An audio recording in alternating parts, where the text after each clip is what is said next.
fleeting capital of the strange organism that is our nation. With its multifaceted ways of life, no lone entity could possibly personify Delhi.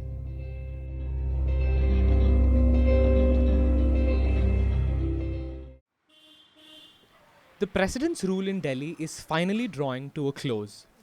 With the upcoming Delhi elections, the winds of change are blowing once more, and the fate of the next 5 years of governance is at stake.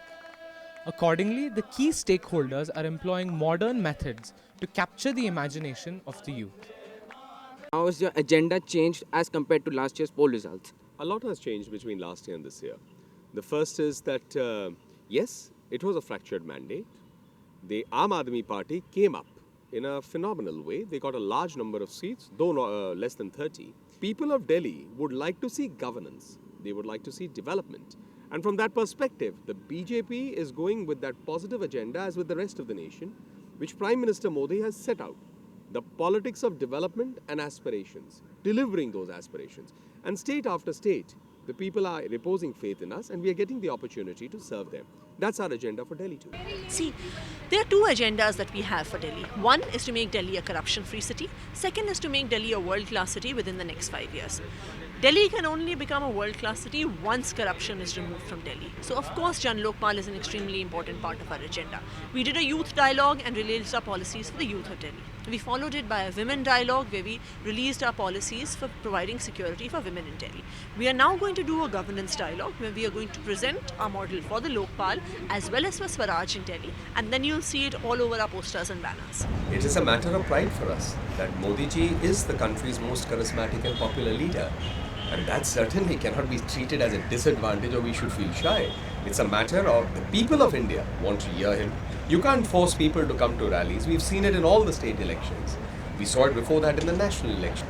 And if our political opponents are raising questions on that, then I think they are politically bankrupt. In our case, Mr. Modi represents the ideology of the party and he's putting out that vision.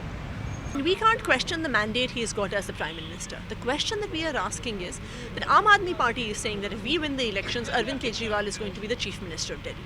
Who is going to be the Chief Minister of Delhi if BJP wins the elections? And this is not just our question. All the people in Delhi want to know this. Who is going to fulfill the agenda of the BJP if they actually come to power? What faces do we have? Is Jagdish Mukhi going to be the Chief Minister of Delhi? Is Satish Upadhyay going to be the Chief Minister of Delhi? Or is Ramesh Bidhuri going to be the Chief Minister of Delhi? There seems to be a spirit of unison among the people of diverse, often conflicting religious faiths in Delhi. However, Delhi has also witnessed mass strife among seemingly amicable communities of varying faiths over the years. Sikhism is a monotheistic religion, founded during the 15th century in Punjab by Guru Nanak. It is the fifth largest organized religion in the world. Over 7.6 lakh people belong to this faith in Delhi alone. Contrast those metrics with Hinduism and the numbers are staggering. 80% of Delhi is Hindu, a majority that is perhaps not as silent as the old proverb suggests. Clearly, within Delhi's electoral firmament, it's Shiva's trident that rules the realm. Being largely polytheistic, Hinduism allows one to practice the faith freely. This, however, can lead to rather interesting results. Christians in Delhi statistically are a splinter group. However, they still constitute a significant and resilient portion of the populace. Majority of the people love Christianity. Attacks on churches in Delhi, the latest occurred just this week, with previous cases remaining unsolved. How does the church deal with such instances of hate and intolerance? We are a bit disappointed. 4 weeks, 4 attacks. There has been a constant attack happening not only in Delhi, almost all over India. And we are a bit surprised why the government is keeping silence. And we expect a statement to come from the higher-ups, especially from the government.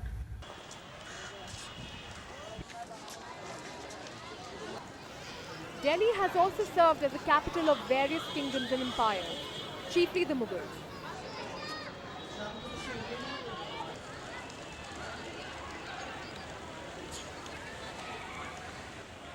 Along with the appetite for conquest came Islam. Though the era of Mughal rule is long gone, their legacy remains intact.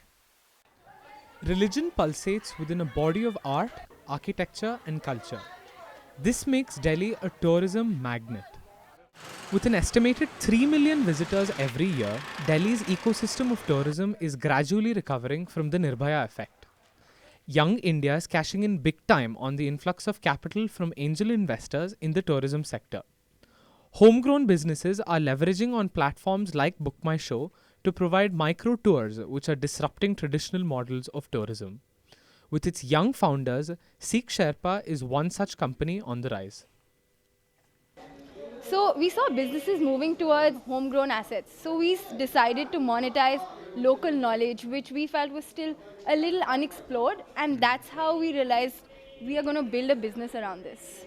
Yeah, and I would say that every time travelers would go to a city, the first thing that would confuse them is what are the top best things to do? Or if I had a friend over there, I could probably get the answers to the questions that I'm looking for. And at the end of the day, the Seek Sherpa business model connects travelers to locals, looking for local experiences and insights wherever they go. Curiously, this shift in tourism services was observed in more mature industries like Europe nearly a decade ago. Founded in 2004, Sandaman Tours became the leading tour provider within 2 years of beginning operations.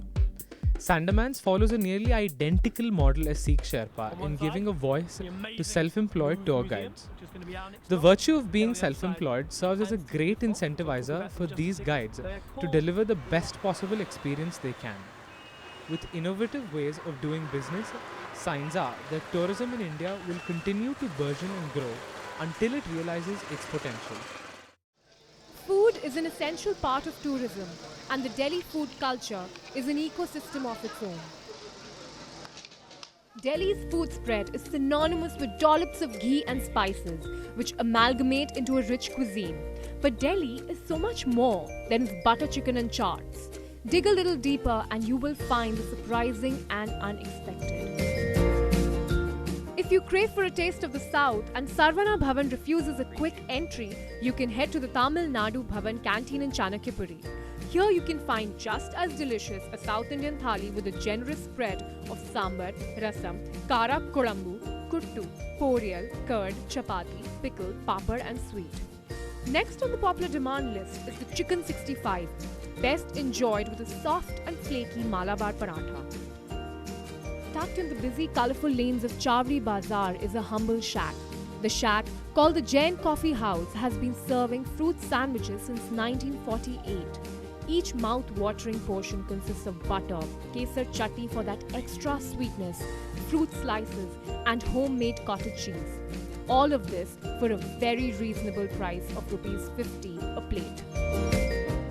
For a true Parsi experience, call ahead and get yourself to Parsi Anjuman, a dharamshala tucked in a nook of Daryaganj. A reservation, however, is a must.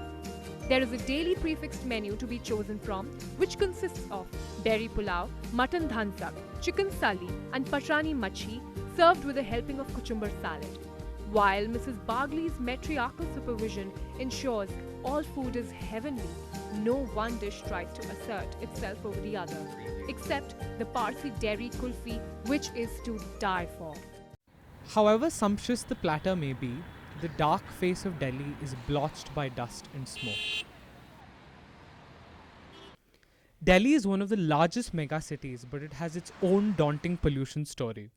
Delhi comes first on the list of most polluted cities in the world.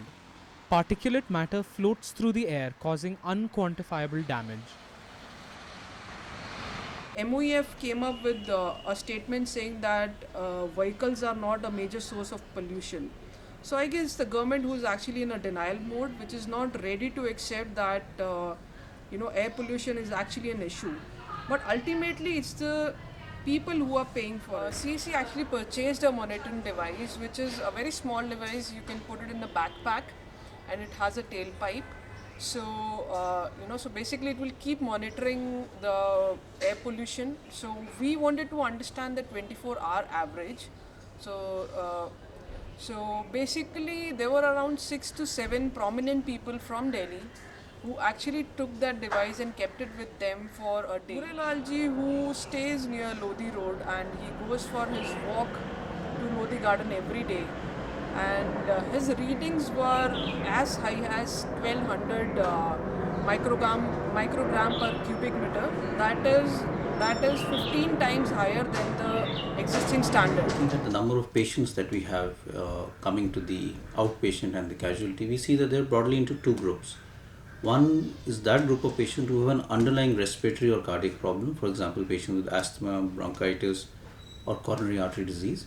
There is also another group of patients who are apparently healthy but have, for work or other reasons, moved to Delhi and been exposed to higher levels of pollution in Delhi.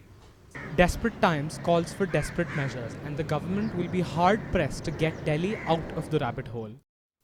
Through the smoke, a sound speaks of the independent thoughts of this arty capital. A group of theatre practitioners from Akshara are staging the famous play 12 Angry Men. This play has seen a famous Hollywood and a Hindi movie adaptation called Ek Ruka Hua Faisla. However, this group is following the original American script without any alteration. The play, which is about the jury system, has no contemporary parallel in the Indian judicial system. We are doing the same thing that the movie did. We are doing the same play. Coming back to your question about why people will come and watch the show when they can watch the movie, I don't know why they would. I'd be surprised if they do.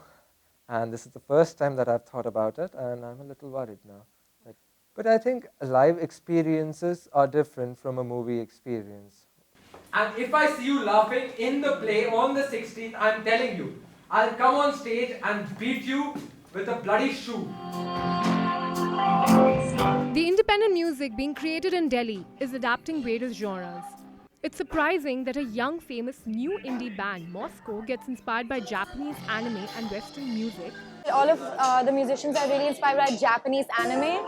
Okay. Yeah, wow. Like manga and anime. Whereas international artists who visit Delhi are looking forward to learn more about Indian music. I love Indian music. You know, historically, Indian music has been so amazing, and it's been so influential in American music. You know. Delhi's audience is opening up to independent artists from all over the world, such as slam poetry champ George Watsky. 7,046,000,000 people on the planet, and I have the audacity to think that I'm matter. Art is a way of living. For some people, it's the other way around. Living a stable life in Delhi often translates into a mind-numbing rut. But there are so many exhilarating options on offer to break out of this rut. Activities such as extreme sports and bikers clubs are just two of the trends which have seen a huge surge in the past decade. These are just a couple of stories of Delhiites making their lives less ordinary. The reason I'm here is just to experience the nature, because I work out every day. I go to gym every day, you know, but doing this kind of adventure, running on mountains for like 5 kilometers of a race with wherein you have different obstacles is a different thing altogether. I mean, you look at the sky, we don't see the sky in Delhi, you know. We are from metropolitan cities, you know. For us, nature and sky and everything of these adventures are like alien things nowadays.